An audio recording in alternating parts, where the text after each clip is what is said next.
Perilaku kekerasan, nah ini adalah sebuah bentuk perilaku yang bertujuan untuk melukai seseorang. Nah, di sini ada yang secara fisik ataupun psikologis. Nah, untuk perilaku kekerasan dapat dilakukan secara verbal pada diri sendiri, orang lain, atau pada lingkungan sekitarnya. Nah, jadi di sini kalau kita baca ya, jadi tim Yayasan Sejiwa dalam bukunya tentang bullying tahun 2008, ya, bullying itu jadi ada dua secara ringkasnya. Jadi kekerasan secara fisik, kemudian kekerasan secara non fisik. Nah, untuk secara fisik ya, secara fisik dulu. Nah, secara fisik ini kita bisa melihat ya secara mata.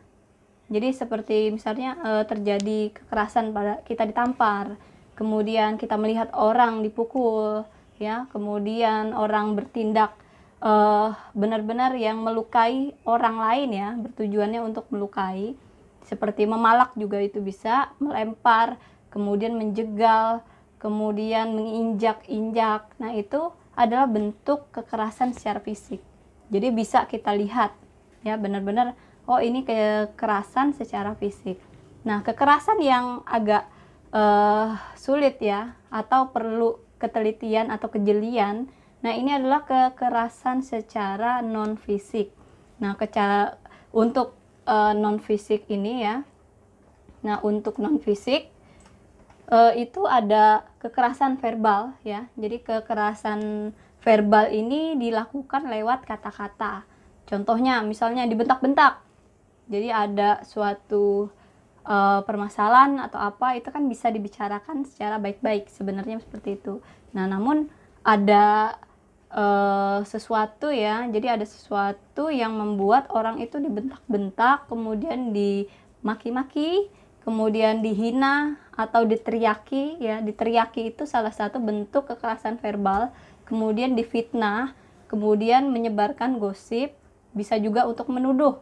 Nah, misalkan kalian dituduh atau misalkan kita merasa dituduh, nah itu kekerasan verbal. Kemudian kita menolak tapi dengan kata-kata kasar. Nah, kemudian mempermalukan orang atau dipermalukan di depan umum secara lisan. Nah, itu bagian dari kekerasan verbal. Nah, kemudian kekerasan psikologis atau psikis ya. Nah, ini kekerasan yang dilakukan lewat bahasa tubuh. Nah, jadi lewat bahasa tubuh ya, seperti mungkin ada kita tatap mata saya ya. Jadi mungkin seperti itu. Kemudian kita melototi ya, melotot matanya begitu. Kemudian bisa bertindak seperti sinis begitu ya. Kemudian mengucilkan orang. Kemudian merendahkan dengan tatapan gitu ya. Jadi tatapannya merendahkan. Kemudian bisa juga mencibir ya lewat bahasa tubuh. Nah, kurang lebih seperti itu.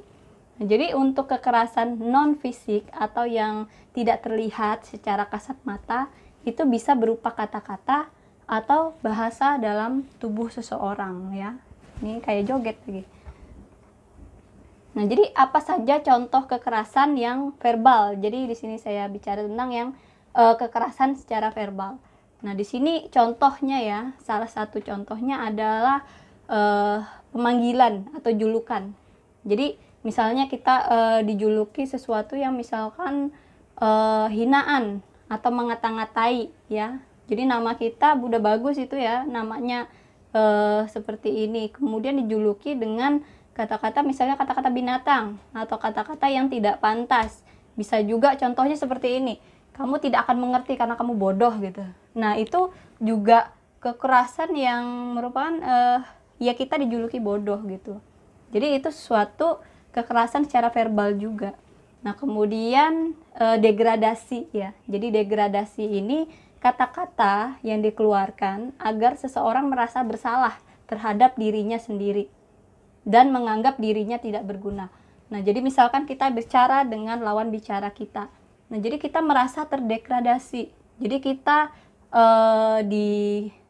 misalkan kita berbicara ya, kemudian kita ini dianggap tidak berguna, kita dianggap ya seperti ya kita bukan apa-apa lah gitu. Jadi contohnya seperti ini kalimatnya. kamu tidak akan bisa jadi apa-apa kalau bukan karena bantuan saya. Jadi tanpa dia kita ini bukan apa-apa. Nah, itu salah satu bentuk ya, contoh untuk kekerasan verbal.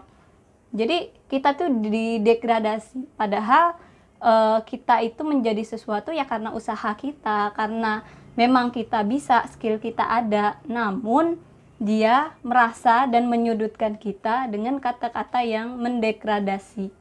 Jadi tadi seperti, kamu tidak bisa jadi apa-apa kalau bukan karena saya. Ya, itu bisa dikategorikan dengan kekerasan verbal. Nah, contohnya yang seperti degradasi. Jadi membuat lawan bicaranya itu merasa bersalah terhadap dirinya sendiri. Nah, itu. Kemudian manipulasi. Nah, kekerasan verbal manipulasi ini dilakukan dengan tujuan memerintah. Jadi misalkan seperti ini ya, kalau kamu memang sayang sama keluarga kamu, tidak akan melakukan itu. Nah, jadi seperti kita itu harus diperintah ya, tapi dengan kalimat yang imperatif. Jadi kurang lebih ya memanipulasi tujuannya begitu. Jadi sangat banyak sekali ya, harus jeli untuk kekerasan yang verbal ini. Apalagi dia menggunakan kata-kata. Jadi bermain dengan kata-kata. Kemudian menyalahkan.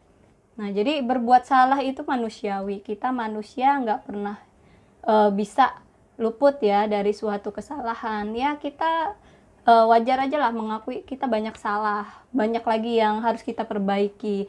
Namun, nah dari kesalahan ini, jika kita berbicara dengan lawan bicara itu disalah-salahkan, kemudian orang yang melakukan kekerasan secara verbal dengan menggunakan menyalah-nyalahkan ini, jadi kesalahan kita itu terus, kamu begini, kamu gitu. Jadi pembenaran atas tindakan mereka. Jadi mereka itu membenarkan apa yang mereka bilang dengan cara menyalah-nyalahkan kita. Jadi apapun yang kita lakukan itu ya salah aja gitu. Nah, kemudian contohnya ini ya, saya harus memarahi kamu karena perilakumu itu tidak bisa ditolerir, kamu ini begini, kamu itu begitu gitu. Tapi tidak ada solusi ya. Jadi kita salah ya apa salahnya, kemudian ya sebaiknya dibicarakan. Jadi salah ya, memang semua orang punya salah. Jadi supaya itu baik-baik saja ya diutarakan kesalahannya apa, kemudian apa yang harus diperbaiki agar semua menjadi normal kembali. Jadi tidak dengan menyalah-nyalahkan.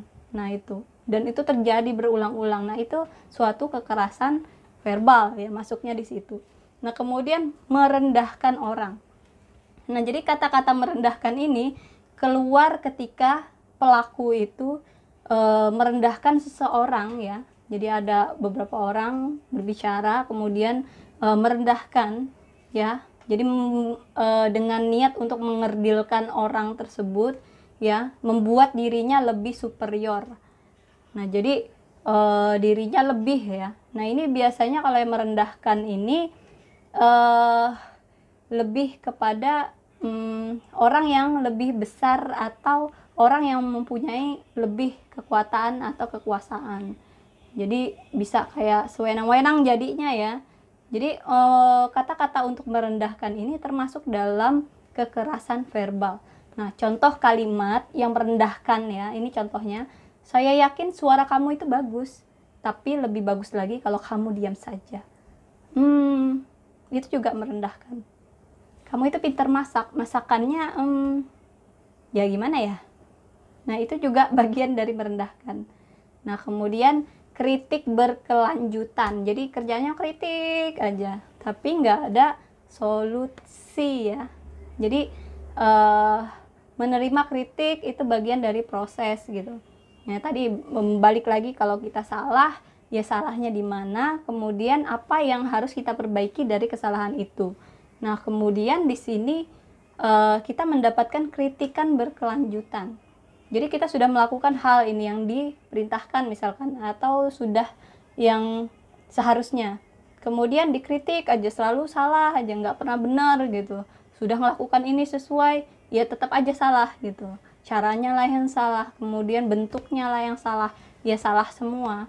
Jadi ini kita si korban ya, jadi si korban ini yang dikritik itu merasa ya nggak punya harga diri lagi, kok udah melakukan A salah juga, B salah juga. Nah kemudian menuduh. Nah ini, jadi kalau kita menuduh ya tanpa ada bukti, tanpa ada saksi, nah itu jatuhnya kekerasan verbal. Jadi kita menjatuhkan dengan kata-kata kasar, kemudian kita menuduh si A ini begini, si B itu begitu, dengan tujuan untuk menjatuhkan mental lawan bicaranya, untuk menjatuhkan mental seseorang ya. Nah itu kalau kamu tidak punya dasar atau tidak punya bukti, ya nggak usah lah nuduh-nuduh gitu. Itu termasuk bagian dari kekerasan verbal. Nah kemudian perdebatan yang tidak berujung. Nah jadi kita berdebat itu sah-sah saja, berdebat itu memiliki hubungan yang sehat sebetulnya. Namun jika suatu perdebatan itu tidak berujung, tidak ada solusinya, nah jadi itu suatu kekerasan juga ya. Jadi dengan bertujuan tadi mengucilkan, bertujuan untuk merendahkan. Jadi berdebat tujuannya untuk oh si A ini supaya begini begitu. Nah itu termasuk kekerasan verbal. Nah kemudian ini yang paling parah dan benar-benar membuat orang itu ya merasa takut ya, ditakut-takuti ya. Nah itu juga kekerasan secara verbal. Jadi contohnya mengancam. Jadi kalau kamu tidak memberikan ini, saya akan memberikan ini. Saya akan ini dengan ini gitu ya. Jadi ada nada ancaman-ancaman. Jadi seseorang itu melakukan dengan terpaksa karena kata-katanya yang mengancam, misalkan begitu ya. Nah, jadi untuk kekerasan verbal ini banyak sekali yang tidak terlihat. Jadi tidak terlihat kasat mata. Jadi sulit sekali membedakannya. Nah, kadang kita bercanda ya, kadang kita merasa superior ya, kita merasa superior, kita merasa ada kekuasaan, kita ada merasa sesuatu yang wah, gua kan apa gitu ya. Saya kan begini, diri saya begitu gitu. Jadi kita sudah memiliki sesuatu yang lebih, dan kita melihat orang itu bisa lebih kecil atau seperti apa, nah tujuannya menyakiti. Nah jadi untuk kekerasan ini sebetulnya tujuannya itu untuk menyakiti seseorang secara fisik maupun tidak ya, non fisik tadi yang bisa dilihat atau tidak dilihat. Nah yang berbahaya ini kekerasan yang tidak dapat dilihat, dibentak-bentak seperti itu ya. Emangnya gimana ya, kita dibentak-bentak, ditakut-takutin, nah itu ya perilaku kekerasan. Jadi saya harap bagi kita semua yang paham ya, atau merasakan atau melihat bentuk-bentuk kekerasan, ya tolong di stop kekerasan dan tolak kekerasan. Karena apa? Jika kita hanya diam dan melihat saja di kekerasan itu terjadi, maka kita adalah orang baik yang menyetujui dengan kekerasan itu. Jadi walaupun kita baik, tapi kita setuju adanya kekerasan. Nah, jika kalian tidak setuju, tolak kekerasan, stop kekerasan, maka bertindaklah sesuai dengan apa yang memang seharusnya. Lebih baik kita hidup damai agar kita selalu terjalin Bhinneka Tunggal Ika Persatuan Indonesia. Terima kasih. Salam semua. Jangan lupa ya dukung terus channel ini, kemudian di like, kemudian di subscribe. Dadah.